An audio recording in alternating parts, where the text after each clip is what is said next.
দর্শক, আমি এখন দাঁড়িয়ে আছি রাজেন্দ্র কলেজের মাঠে। আপনারা জানেন নির্বাচনের হাওয়া সারা বাংলাদেশে বইছে। এই নির্বাচনী জনসভায় বিভিন্ন দলের দলীয় প্রধানরা বাংলাদেশের বিভিন্ন বিভাগীয় শহরগুলোতে যাচ্ছেন, ভ্রমণ করছেন। তারই ধারাবাহিকতায় বাংলাদেশ জামাত ইসলামের আমির ডাক্তার শফিকুর রহমান তিনি এই রাজেন্দ্র কলেজের মাঠে যোগদান করবেন এই জনসভাতে।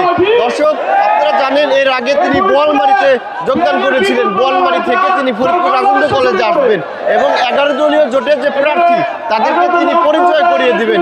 ইতিমধ্যেই আপনারা আমার পিছনে দেখতে পাচ্ছেন ফরিদপুর জেলা থেকে বিভিন্ন প্রান্তিক শহর থেকে বিভিন্ন প্রান্তিক থেকে মানুষ পঙ্গপালের মতো ছুটে এসেছে এই রাজেন্দ্র কলেজের মাঠে।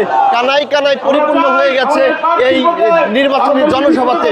দর্শক, আপনারা জানেন আগামী 12ই ফেব্রুয়ারি ত্রয়োদশ জাতীয় সংসদ নির্বাচনকে কেন্দ্র করে আজকের এই নির্বাচনী জনসভা অনুষ্ঠিত হচ্ছে। এই ছিল এখনকার মতো update. Shariful Islam, green TV, Faridpur.